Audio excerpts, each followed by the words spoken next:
What's up everyone? So today's video is going to be about the iPhone 12 Pro Max, and in this video I will be telling you the truth about this phone and whether it's worth it or not to get it. So first of all, I'd like to say thanks to everybody that subscribed. We're up to 21 subscribers, so thanks to everyone who's subscribing. If you haven't already, please hit that sub button, smash that like button, drop any comments or questions down below, and also turn on post notifications so you can be notified every time I post. But let's get into it. So basically, is the iPhone 12 Pro Max worth it? Yes or no? Yes, no doubt about it. This is the best phone. This is the best piece of technology I have ever owned in my entire life. I am a huge fan of the iPhone 12 Pro Max, and I'm going to tell you why. So this review is not really going to be about all the technical specifications. I'm not going to talk about the nits of brightness or the milliamp battery or the single core multi-core performance, because guess what? I'm here to tell you right now, we don't care. Let me tell you something. We don't care.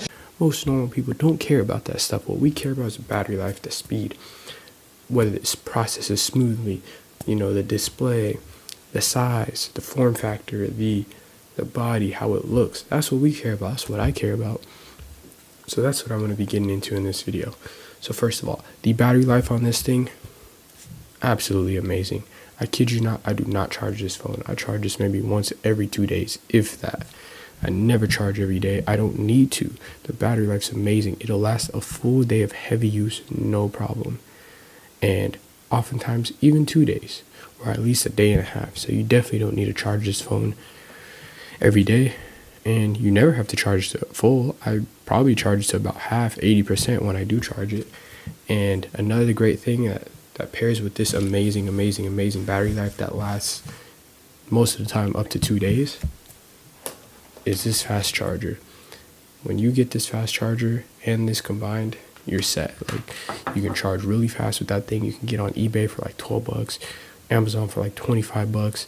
I got 6 feet long, like it's perfect. So I'd recommend getting that charger, especially if you're gonna get this phone. It's just amazing. The battery life will last forever. And it's been about almost a year. What is it, July? Got this phone when it first came out. I'm gonna show you that my battery health, where is it? What the heck? My battery health, you can't even see it, whatever. My battery health is still at 100%. So about almost a year of heavy use, still at 100% battery health, which is great.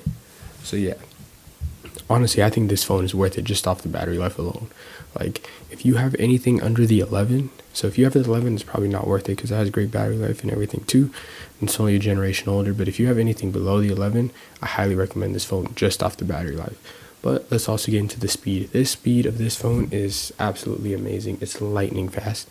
Anything I pull up, it's like automatic quick. Like, there's no really buffer or no wait time. It's crazy fast. Like, I don't even know how to describe it. It's just anything you search, immediately it comes up. So the speed is amazing. Like I said, I'm not going to go into all the numbers because when you buy an iPhone, that stuff is not really important anyway. The user experience is amazing. So the speed is lightning fast. Now the processor is very strong, very powerful. I know this because I'm one of those people that has a million tabs open, and guess what? I often have over 500 tabs on Google Chrome open on this thing, and it never crashes and it never closes. Like, I have many apps, heavy processing apps, a lot of data, Google Maps, YouTube, Spotify. I'm using like 10 different things at the same time while running like 100 different tabs in the background, and it never crashes or shuts down, and it works perfect. And like I said, the battery still lasts for a very long time. So speed, amazing. Battery, amazing. Processing, amazing. Now, of course, another big thing is the camera. This camera is absolutely spectacular. I know it's only like a 12 megapixel camera on paper or whatever, but the camera is amazing. Like, it is amazing. The zoom is amazing. The front-facing camera is good. Of course, it's not as good as the back-facing camera, but it's still really good and still useful. But mainly the back camera is spectacular and the zoom is spectacular. And there's not really much else to say about that. I mean, the videos rivals like mirrorless cameras, to be honest. It rivals DSLR cameras. Like the video rivals it. Honestly, I think it's better. Like the video performance is just spectacular. And what else?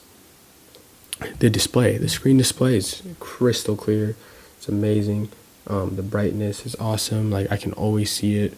I mean, you can't really see it that well on video, which is why I'm kind of not really showing it. But when you use this in broad daylight in the sun and you turn the brightness up, you can still see everything perfectly fine.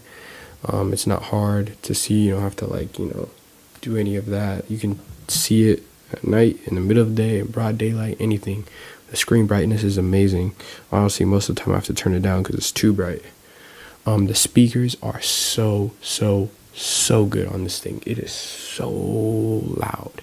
And I love it because you can hear it, and the audio quality is just so good. I almost forgot to mention that. Yeah, the speakers are so good. Audio quality is spectacular. Yeah, just turn off this review and buy it. Like, I'm not even an Apple fanboy, honestly.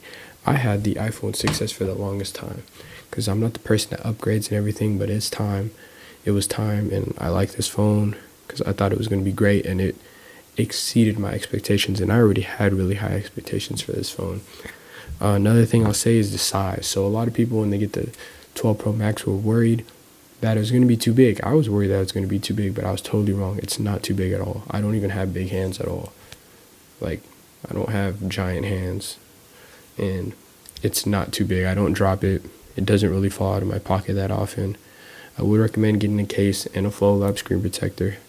We'll link to that video up above. But other than that, yeah, it's not too big. If you have an iPhone 6s or an iPhone 6s Plus, or like iPhone 7 Plus or 8 Plus or 11 Pro Plus, like it's pretty much the same size. So if you can grab one of those, like you can see it here, it's almost identical, the same size. Like it's slipping a little bit, but like almost identical, pretty much the same size. So if you can grab one of these, like a iPhone 6s Plus or iPhone 7 Plus, 8 Plus, whatever, 11 Plus, like, and use it for a little bit, or just try it out and then see if that's too big, because if it's not, then the 12 Pro Max is definitely not going to be too big. So that's my suggestion, but I would say get the bigger size just because of the screen and the battery makes it worth it alone. So that's pretty much the end of this review. This is an amazing phone. Battery life's amazing. Speed is amazing. Processor is amazing. Camera is amazing. The resolution, the display, the audio quality, everything. I have the 512 gigabyte, so I got the biggest one because I want the storage. And it is expensive, but I thought it was worth it. So yeah, get this phone. Well, I guess I shouldn't say get this phone, but like, get this phone. All right, that's the end of this video. Peace.